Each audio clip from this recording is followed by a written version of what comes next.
Do you have a plot of land that is idle and you're thinking, what can I do with this plot of land? I've realized that even a 50 by 100 and this, I've realized that many people have so many idle pieces of land that either they are very fun, they can't do anything with them, and that they are scared. And you know, in Kenya we have instances where we scare people from doing things because of our actions. Perhaps you are given a plot of land to take care of, you do the exact opposite. You take advantage of the owner. So with so many cases like that, people just buy land and leave it idle. And this video perhaps may help you get ideas. I have 4 ideas in me. And the 4th one, by the way, guys, the 4th one, make sure you wait for the 4th one because it's very vital, as you can end up losing a piece of land.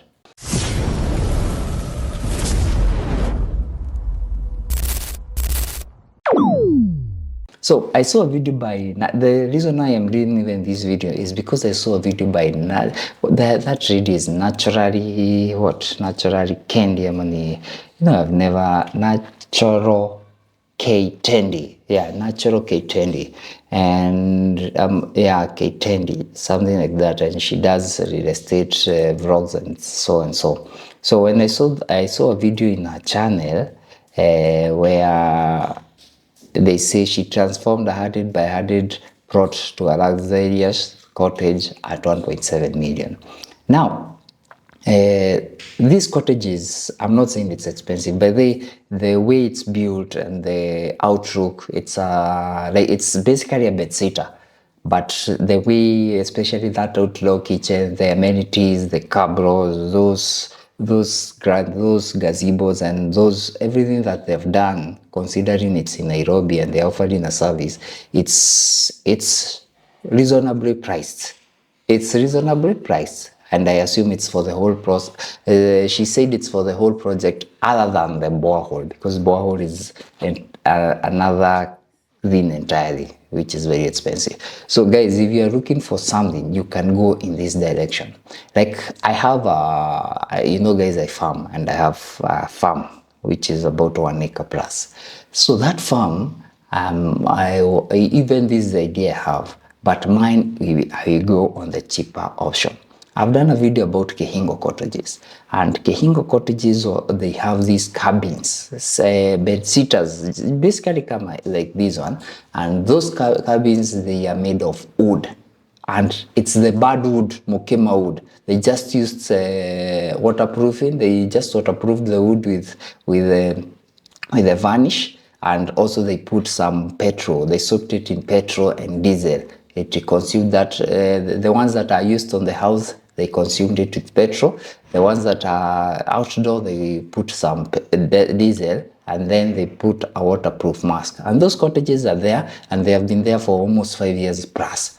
You see, and they are still in very good condition. All they do is after every rainy season, especially after a very harsh, in these areas sometimes you get very harsh sunny seasons, they just reapply a coat of varnish. So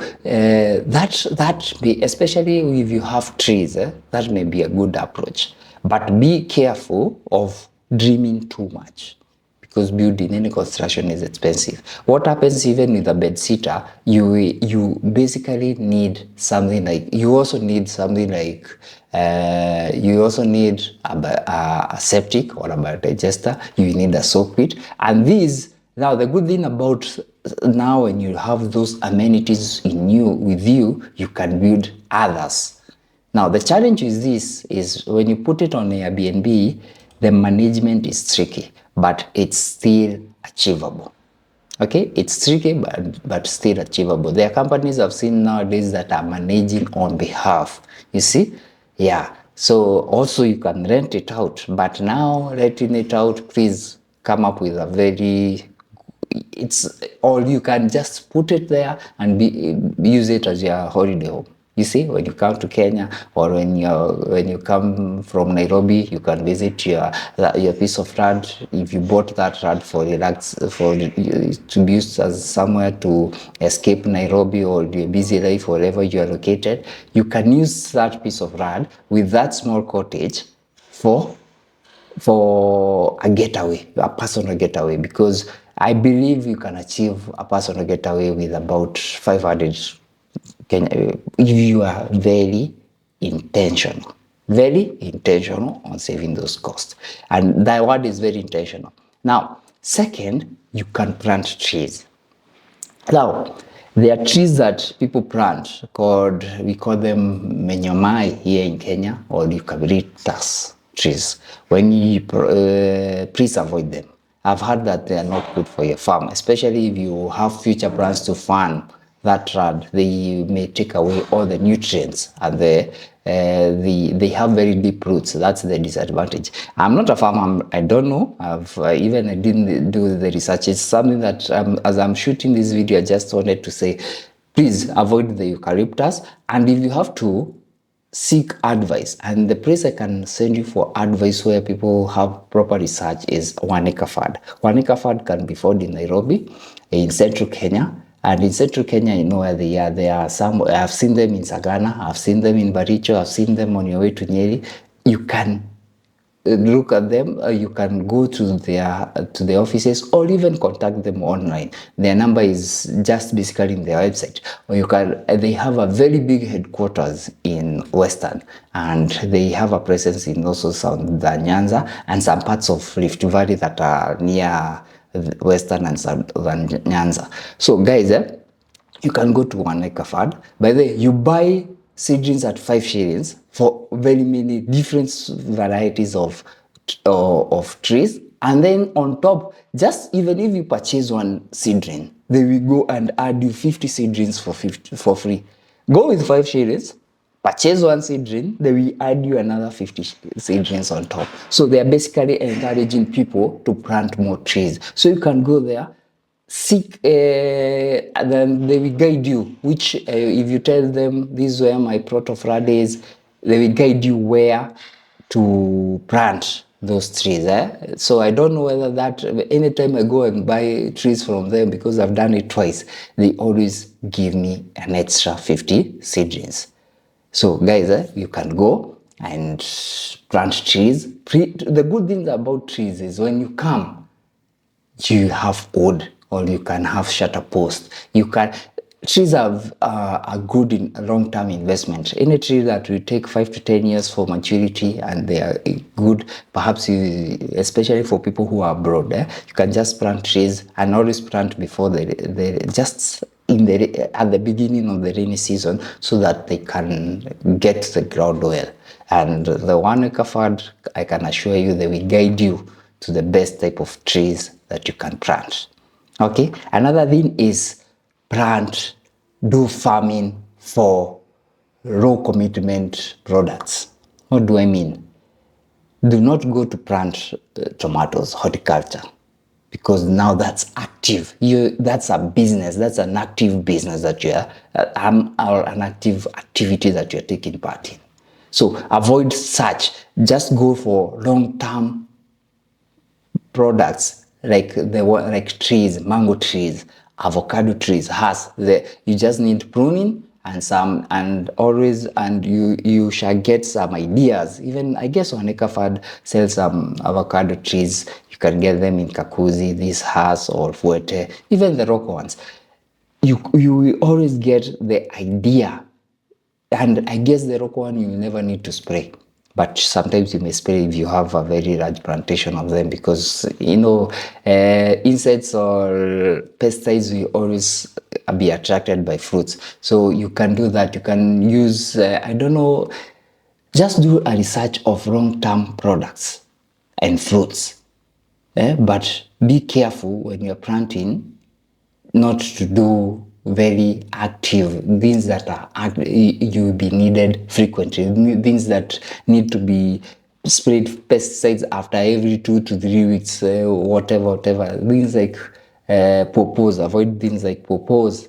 You see, because they need a lot of water, they need a lot of pesticides, they need so much effort for them to grow. So be attracted. And this information, by the way, guys, I know for a fact avocados are good, mangoes are good, these pixie oranges, I hear they are good. I don't know of them, but I hear they are good. So if you're in a dry area like pixie oranges, the oranges do good, and these lemons do good in dry areas. In these wet areas, avocados do good. You can go in that direction, you see. So that's the third. The fourth one, and this is very important, you can raise your rad. But before you raise your rad, it's good to know that if you do it the wrong way, you may end up losing your piece of rad.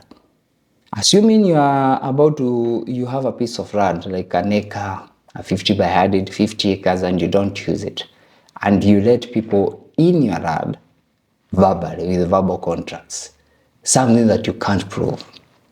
What happens is they can apply for squatter rights. And in Kenya, when you have been in a piece of land illegally for more than 12 years, and you have proof, you can take possession of that land even without the owner knowing. So it's good for you to have proper documentation, like a good contract. Even if it's a 50 by 100, if you are letting someone live in it, please make sure you have a lease agreement, and it's advisable to have a lawyer stamp in it. Go to an advocate. They charge 500 to 1,000 depending on the advocate you use, and they give you a very good lease agreement that will be watertight for you, so that there is no point where the tenant, even if they won't be paying you, there is no point where the tenant will ever reach a point that say they are there illegally and they have been squatters in your land. So be careful with that. So always have a watertight documentation.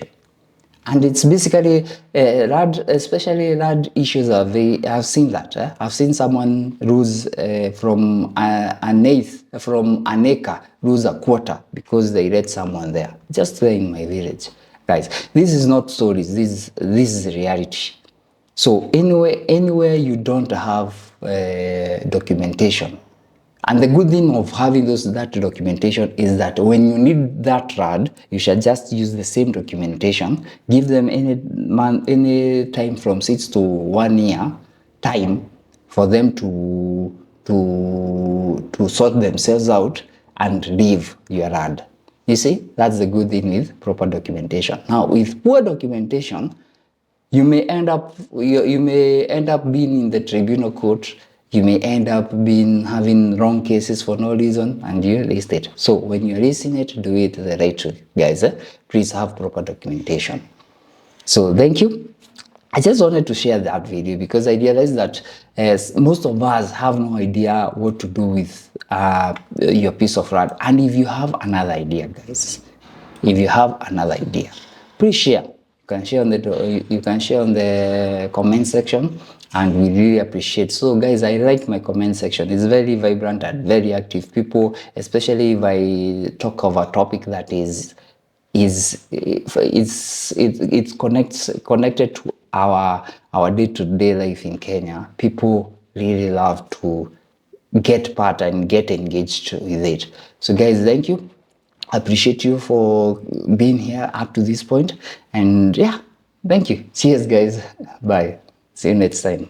So I don't know whether you spend a lot of time in front of a computer like me, and guys, I've just realized that my eyes nowadays, when I look at a screen, I'm getting some bad reactions. I can feel like crying. So I decided to go, and I saw these with my sister, and she told me that they are called blue-gray grasses, and I love them. So I went and checked them somewhere in town, and guys, let me tell you, they have been a life changer. So don't prevention is better than cure, guys.